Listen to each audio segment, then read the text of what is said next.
actually runs 17. Speed limit on this road 55. Go ahead and we're going to turn that on. Hit the set. It's working! You just feel it pick up throttle there.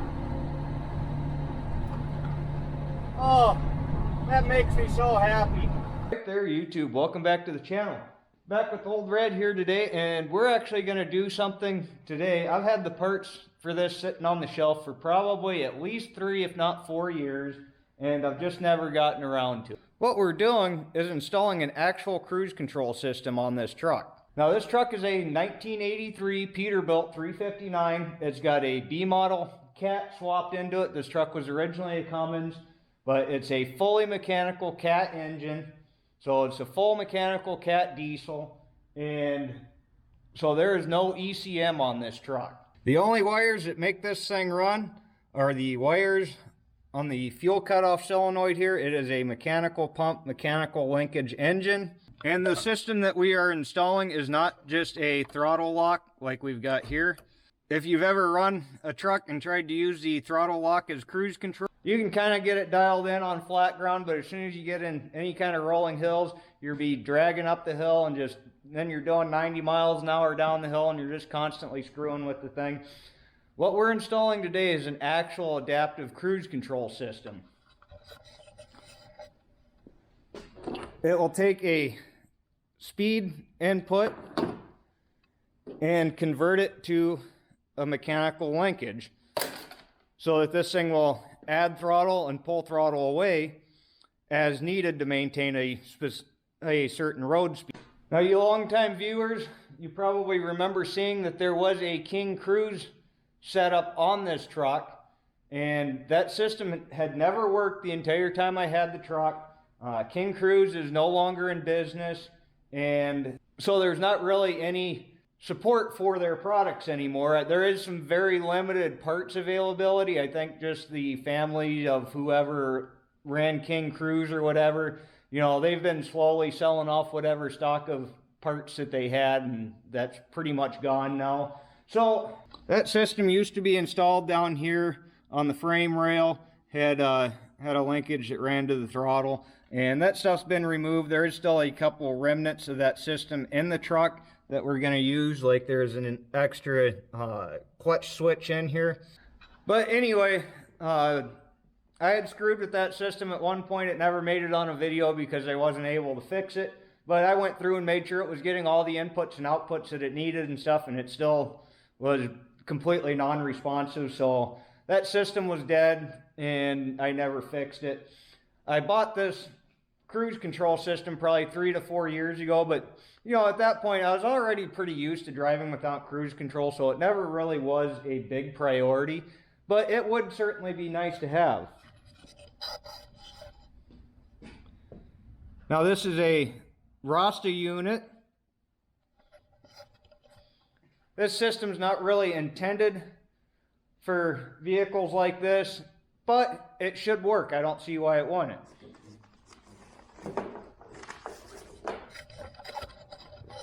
In fact, in their instructions, if you were installing this on a car, there's actually a whole list of, you know, where to find connectors for the different inputs that you need for it and yada yada.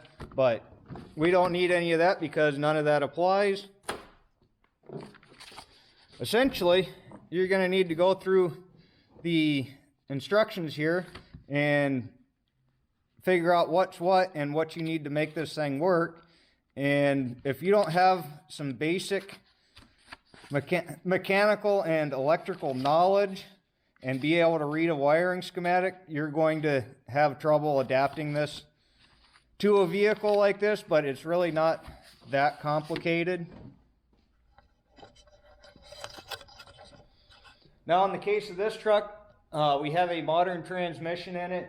It is a Eaton 2918, so it's 2050 torque, 9 series 18 speed, and it does have provisions for a electronic speed sensor. So we're going to be using the Eaton Fuller stuff here. This is an Eaton speedometer pickup here. We've got the harness pigtail for it as well. This truck was originally a cable drive speedometer. It now has a GPS speedometer in it, so I don't actually use speed signal off the transmission at all in the truck right now. There's actually just a block-off plug where that speed sensor goes, but we're going to have to install a speed sensor in it for this. Another thing that you're going to need to calculate is you do need to figure out how many pulses per mile that speed sensor is going to generate. So you take your tire diameter, pi r squared math, gear times that by your gear ratio, and that's going to tell you your drive shaft revolutions per mile, and then you need to figure out how many teeth there are on the reluctor wheel. Now on a 9 series, that's all enclosed, you can't actually see it, so I just pulled up the part number for that, and I found a picture of that part number online, and I think I determined that it was 16 teeth on the reluctor wheel. So that came out to, I think if I did my math right, 28,000 pulses per mile. And in your directions here, there is a page that tells you what all your dip switch settings need to be for what you're using for inputs. Here it is. So on your pulses per mile, figure that out. So we've got 28,960, and that's going to be the sequence of your dip switches. This one we don't have to worry about because we're not using an RPM signal. There's 2 different options for either a sine wave input, which is what you're going to get off of a magnetic pickup, versus a square wave speed input, which is what you would pull from your ECM, so you need to set that there. There is also settings for sensitivity. So anyway, you're going to have to go through this, figure out what all you need. Your dip switches are located in here, and set that according to what you're putting in and out of this thing. Boring stuff aside, we will go into a little more detail on how we're getting these signals as we install it, but I think we can go ahead and start installing the unit. So first thing first, you're going to need to figure out where you're going to locate this unit. Ideally, you want to put it somewhere where it's fairly protected. You're not going to be getting a bunch of salt and water spray off of the tires on it. It needs to be close enough that your throttle cable can reach your linkage. And there is some stuff here too. I'll go into that when we actually attach the throttle. But as far as how much throw the unit has and blah blah blah. But anyway, I do believe I'm going to mount the unit up here. It's just there's a nice open space for it, and there's also seeing plugs and grommets in this area where I can easily run the wiring that needs to go inside of the cab. So that's where we're going to put that. Okay, so I just took a paint marker, put some paint around the bolt holes, pressed it up there and transferred the marks. Now we just need to drill out our holes for where we're going to mount this.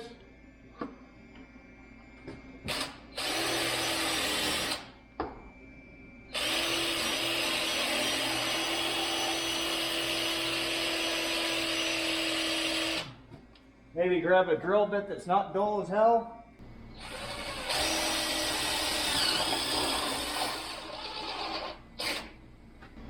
Okay, so that's where our unit's going to live. We have plenty of room for our throttle linkage. Now on our wiring, this is actually going to be the only one that needs to stay out. And this is going to be our speed sensor. The rest of this is all going to go up inside of the dash. Okay, now this is a wire that we're going to run back to our speed sensor. So now if you don't have provisions on your transmission to get an electronic speed sensor, then there is still a few other options. What this truck had when it still had the old 5 series transmission in it and the cable drive speedometer, They had a signal generator that mounted on the cable. So basically the cable screwed onto the adapter screwed onto so the signal generator screwed onto the transmission, and it had a reluctor wheel on it with a sensor, and then your cable drive for your speedometer then screwed onto that. I was going to show that in this video, but I can't find it anywhere. I'm sure I didn't throw it away, but it's kicking around here somewhere. But I'm not using a cable drive speedometer on this truck anymore. The speedometer is actually run off of a GPS signal, so we're not going to use that, but that is an option. Another option is Rostra actually does sell a kit where you install magnets on your drive shaft, and it has a pickup that you have to mount on a bracket to pick that signal up, so that's another option. But these wires, we're going to route these down and around into the back of our transmission.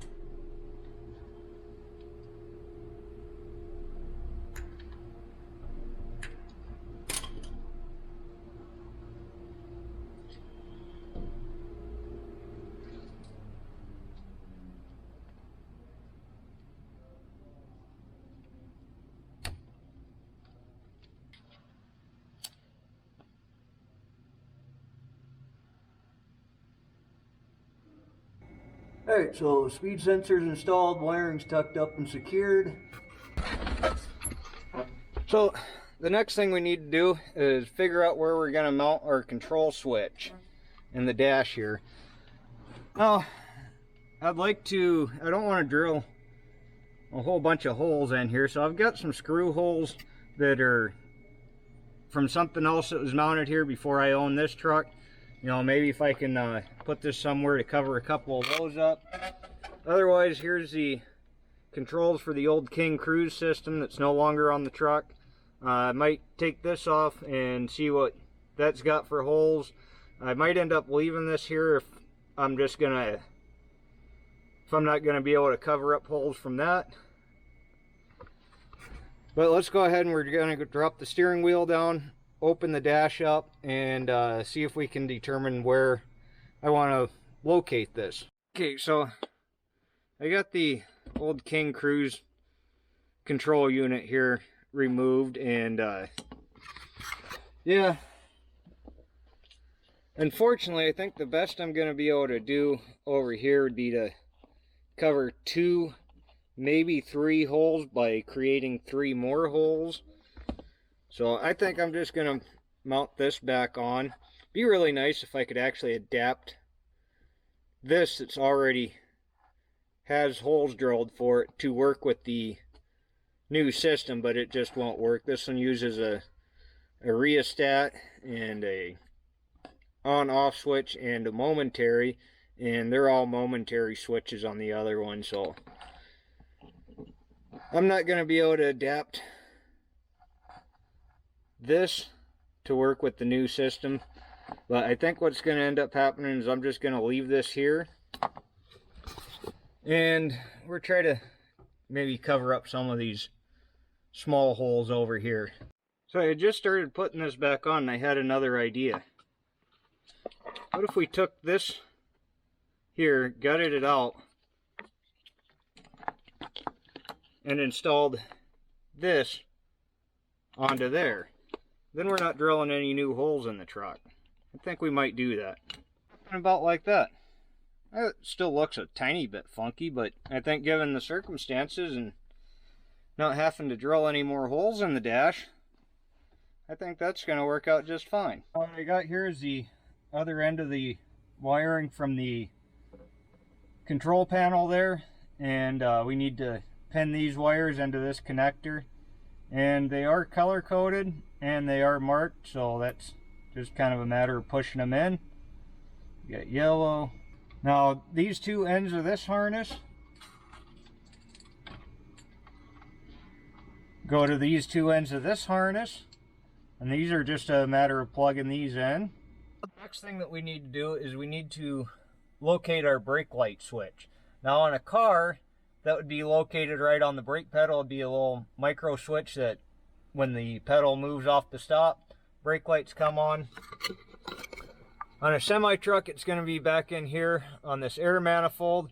You're going to have a diaphragm switch, so when air pressure goes to it, it's going to switch and turn the brake lights on. So we're going to need to do some probing and find our brake light switch. Okay, it's going to be hard to see from here, but we did find our brake light switch. You apply the brakes, release. You see my test light lighting up back there. So basically right behind this panel that we moved this on, and the left side of it is the switch side. So this side's hot, this side's switched. Now, with the way that this tells you to install this from the directions, you do have to pull a hot off of the hot side of the switch, and then this side, it wants to use the bulbs as a ground, which you can see is actually dimly lighting the test light here, but that's not how we're going to wire it. We are going to pull off of the hot side, and then we're going to run the switched side to a relay and use a relay to switch a ground. Now in the directions, we have these two fused leads in the harness here. We have this one here and this one here. So the red one is supposed to go to the hot side of the brake light switch, and the brown lead is supposed to go to a key on power. Now in this truck, the hot side of the brake light switch is actually on key on power. I didn't actually notice that the brake lights didn't work unless the key was on till today when I started probing this. So I think I'm just going to put those two wires together, put a ring terminal on them, and we're going to connect them both right to this hot side of this brake light switch. You can see these wires have more than enough gauge to carry that current. This thing doesn't draw a whole lot of power, but we're going to put a we're going to hook those two wires together and put a ring terminal on them, and we're going to hook it right to the hot side of this switch. Okay, so we got our brown and our red wire are running here to a ring connector. They're on the hot side of the brake light switch. Now if you look in the troubleshooting section of the manual here, it says, when using LED taillights, violet wire, the cold side of the brake light will not read ground through the brake system. 5-function relay will be required to let the violet wire read ground and then lose ground when the brake is applied. Connect the relay using the selected terminals below. And this explains which pins to use to switch a ground with a hot. Now if you look at the diagram on a relay, this probably makes a little more sense. So you've got 85 and 86 are your coil that energizes to move your mechanical lever inside. And you see that in the resting position, pin 30 is connected to pin 87A. And then when this coil is energized, it's going to move that lever from 87A to 87. So it's going to, if you're connected between 30 and 87, when this relay is not energized, that's going to have continuity. When you energize this relay, it's going to break that continuity. Now, we are using LED tail lights, and that's part of the reason that we're going to use this. Also, I think that that's absolutely retarded to send a ground through a bulb for, yeah, I just think that's a stupid way to do it. And then for another reason, down here on my clutch pedal, I've got a second clutch pedal switch. Now this switch completes the circuit when the clutch pedal is all the way up, and it breaks the circuit as soon as the clutch pedal comes down at all. So this is a remnant from the old cruise control system, but it's the exact same switch that your Jake brake uses.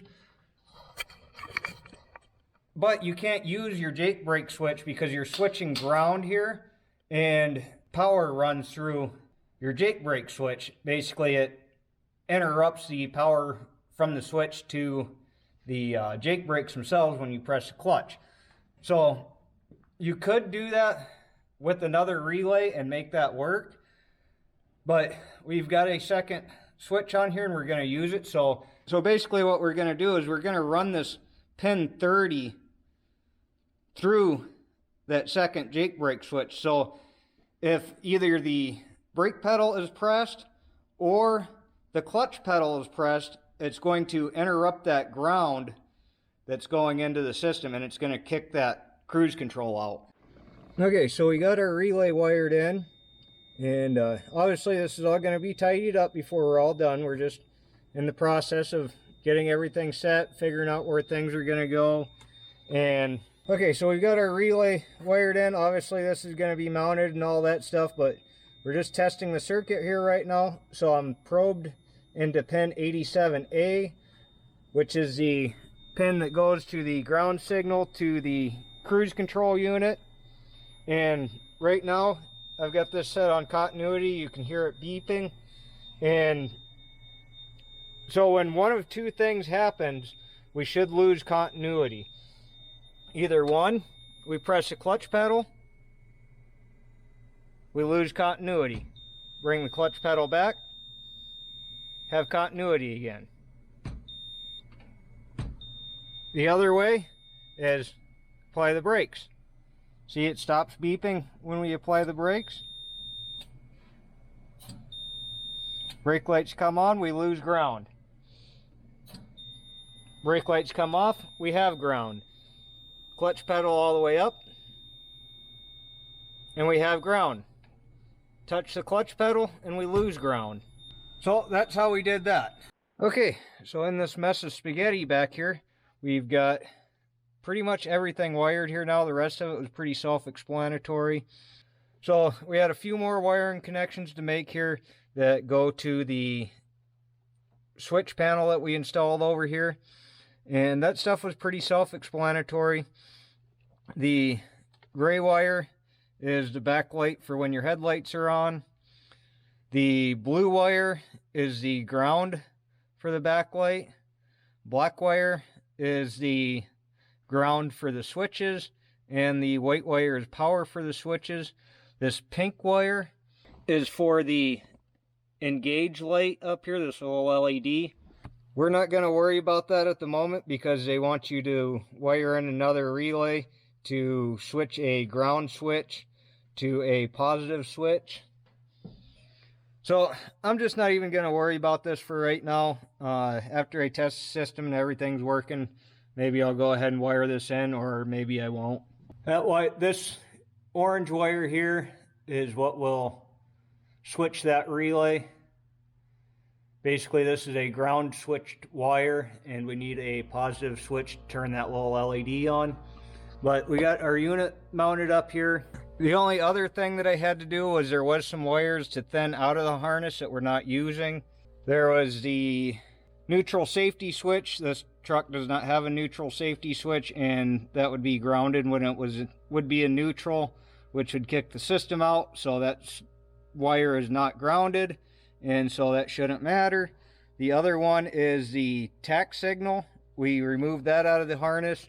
That's for a over rev protection that's built into the unit, and it's calibrated for gas engines. There's absolutely no point in hooking that up on a diesel because there's no way to adjust the limit on it, and so therefore it's pointless. The fuel pump has a governor built in it, so it's not gonna just run away no matter what you do anyway. So we eliminated that wire. It states in the instructions that it's not needed for the unit to operate. And I believe other than that, everything is wired as intended. I just need to kind of tidy some of this up just a little bit, and then we can button the dash up. And then all we got left to do is hook up our linkage to the cable, and we should be ready to test this. All right, so the electrical side of things should be pretty well done here yet. We haven't tested it. Might have to revisit that. We're going to find out here soon. But what we got to do now is just attach the cable to the throttle. So we've got our cable, comes out of the unit here. Now one thing, when we route this, we're going to try to avoid any sharp bends that could bind the cable. And I think, let me turn a light on here. I think what the plan's going to be is this line right here is a return hose, a fuel return hose from the pump here. I think I'm going to disconnect this here and unbolt this, move this over to this side, just kind of reroute that. That way I can keep both my manual throttle lock and my cruise control close to the actual throttle rod. So we're going to switch this over here, and we're going to attach this cable where this fuel return hose is now, and then we need to attach this end to the throttle linkage. Now, one thing on the throttle linkage, you must have at least 1 1/8 of throttle travel. Otherwise, you could damage the unit if it's still trying to pull the cable in and it can't move anymore. I assume it'd probably strip the gears out in there. But we're fine there. We actually have 1 3/4 inches, which means we might not actually get full throttle.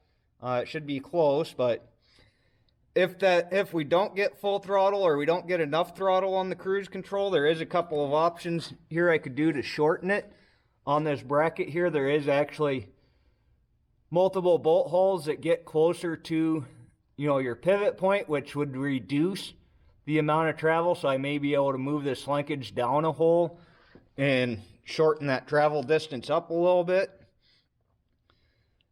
But for right now, I just want to get this throttle linkage hooked up and actually test the system.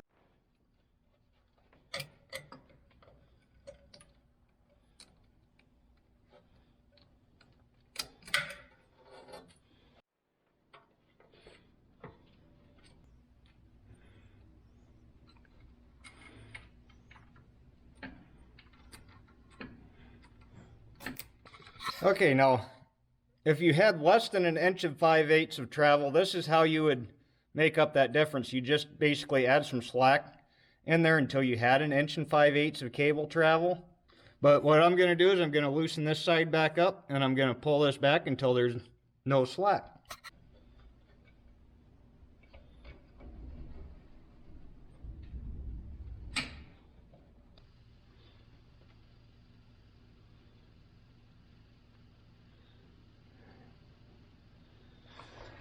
Okay, so you can see how we've got this rigged here.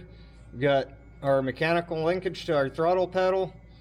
We got our cruise control here. This is our hand throttle. I moved the fuel return hose over to this side, which actually I like that routing better anyway. And I think we're all hooked up here and ready to test this. And you see too that when you actuate the mechanical throttle, those other cables just kind of slack out of the way. It's possible I might have to add just a touch of slack to this one. It is hitting the idle here, but it's fairly taut at idle. And if I do need to do that, I can loosen this clamp that I've got on this rod here and just slide that back just a fraction of an inch if the throttle does hang at idle at all. And yeah, I think we're ready to close this up and pull the truck outside and run this for a test.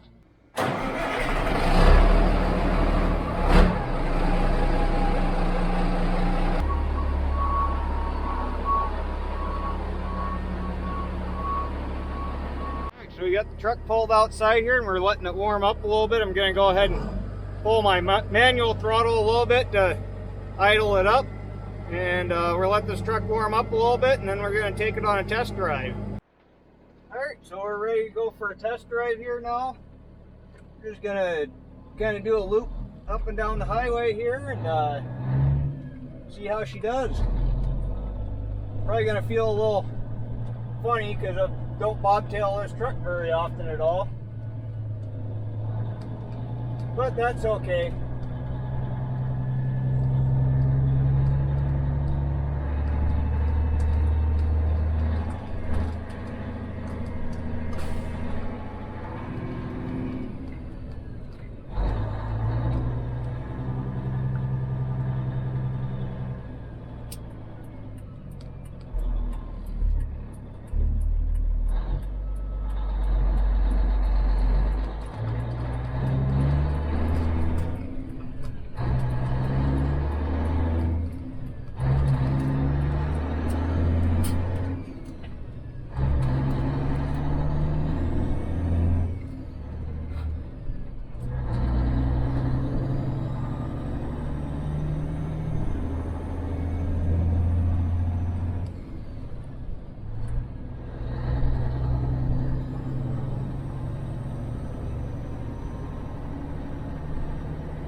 actually runs 17.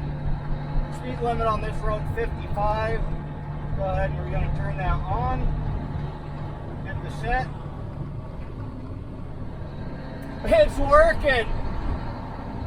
You can feel it pick up throttle there. Oh, that makes me so happy. See if we hit the accelerate button. Yep. It picks up speed.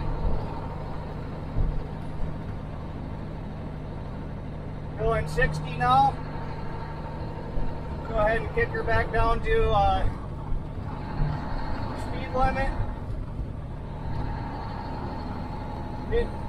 You can probably hear it. I can feel it, but you know, you hit the button to lower your speed, and it kicks the throttle out, and then when it comes back down, it kicks it back in. And boy, that's working slick. Now there's a few hills up here on this road. I'm going to turn my Jake brake on, and it should kick the Jake brake on for me when I go down a hill and it starts picking up speed, because the Jake brake's stupid. It doesn't care. All that it cares is that the clutch pedal's not pressed and the switch is in the on position and the throttle's in the idle position. So the Jake brake should still come on its own when you come down the hill.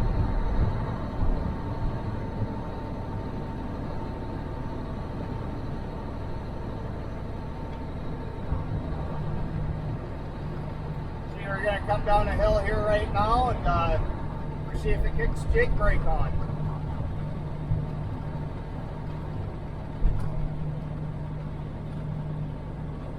Coming down the hill.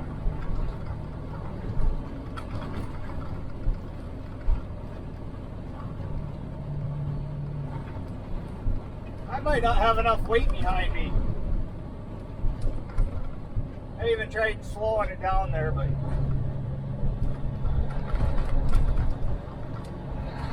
let's accelerate going up the hill.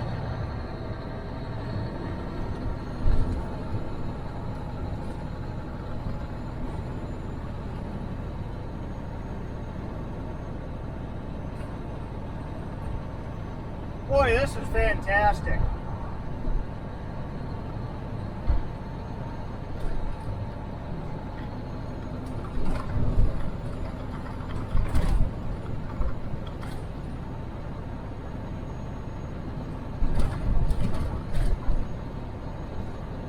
I suppose I should probably make sure that it cancels like it's supposed to. I'm just gonna bump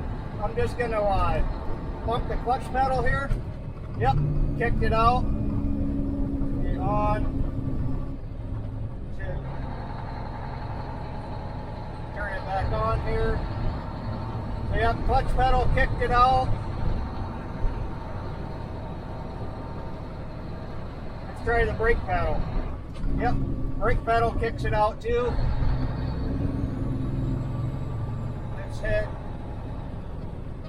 Let's slow way down, and then we're going to hit the resume button, see how much it throttles it.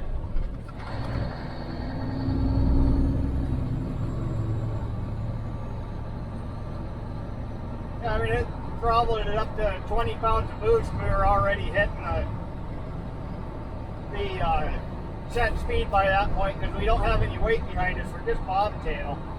But yeah, this is going to be fantastic. My right foot's going to love this. Man, it used to be on them long days, man, your foot would get tired, your knee would start getting sore. I probably still won't use the cruise control if you're pulling a lot of hills or in really hilly terrain or whatever. You know, it just works better to not use cruise control in those situations. But yeah, this is going to be nice. This is going to be way better trying to use the throttle lock to give your foot an occasional break. Hey, we're coming down the hill and just kicked the Jake brake on.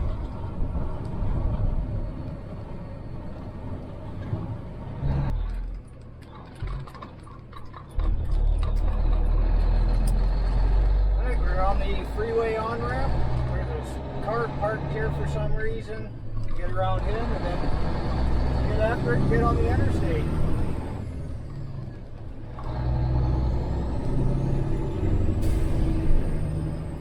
There is actually a pretty big hill coming into town up here too, so get her up to 75.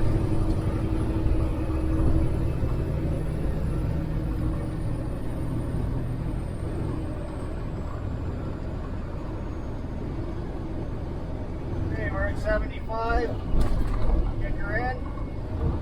There she goes.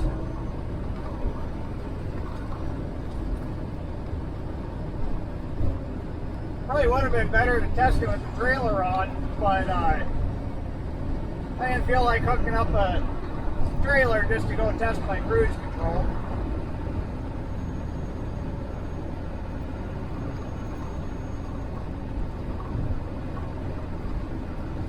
Yeah, we're just running at 10 pounds of boost right now. We're slightly climbing right now. It's going to climb. We're going to dip down, and then it's going to climb a bit steeper here. So we're at 10 pounds. We're about to crest into the little dip here, and we're going to watch that drop. Now we're down to 9 pounds, 8 pounds, 5 pounds, maintaining at 5 pounds. And we're just staying right at 5 pounds of boost, coming down the little dip there. Now we're starting to climb again, back up to 10, 12. Hold there, it's going to start climbing a little steeper here shortly. And we're not going to, this truck makes 600 horsepower. We're not going to get up to that, you know, just bobtail here. Okay, we're climbing steeper. We're up to 20 pounds of boost. I wish I could drag the brakes or something to load it up more.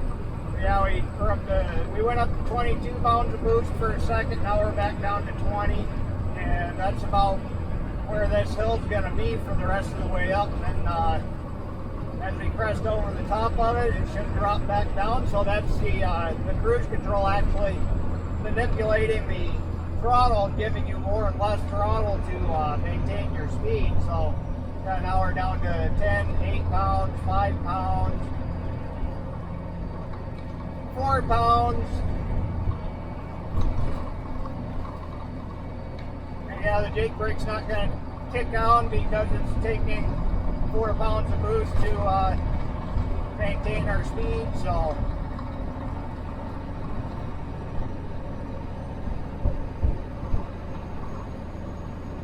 yeah, this is fantastic. This is going to be really nice. Alright, so we're coming up on our exit here now, and we're just going to tap the brakes to kick the cruise control out.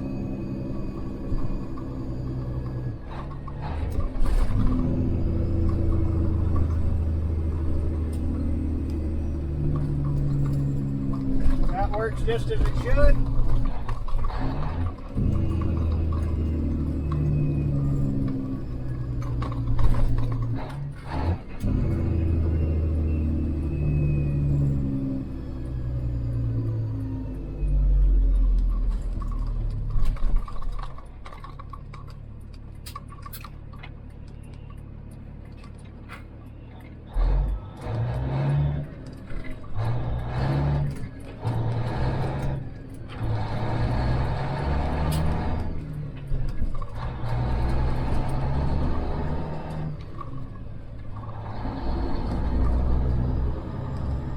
Alright, so I'm really happy with that. Now that really wasn't that hard of an install. It's just you need to be able to understand it to be able to make it all work. And if you don't have some basic electrical and systems knowledge and kind of be able to look at it from that perspective, you may run into issues that are harder to solve. But you know, the install really wasn't that hard. There's a few things I kind of wish they did different. One thing, it says right in the instructions that this is not for an amateur install. It's intended for a professional install. So I wish they would have just left all the wire terminals unterminated, you know, give you the pins and the connectors and stuff, but leave them unterminated. That way you can lay everything out, cut your wires to length, and then terminate the ends and put them in the connectors. That would be one thing I would have rather had them do that way. It would have been, to me, it would have been an easier install. Other than that, really happy with the system so far.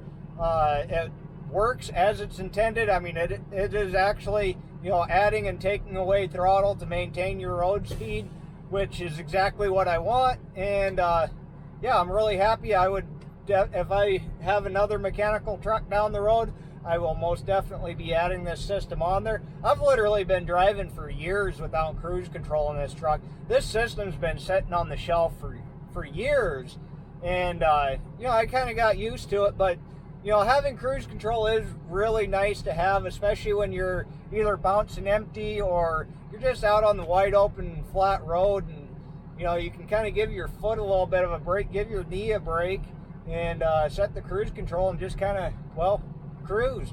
But anyway, guys, thanks for watching. Be sure to like, comment, subscribe down below. Thank you. Have a great day.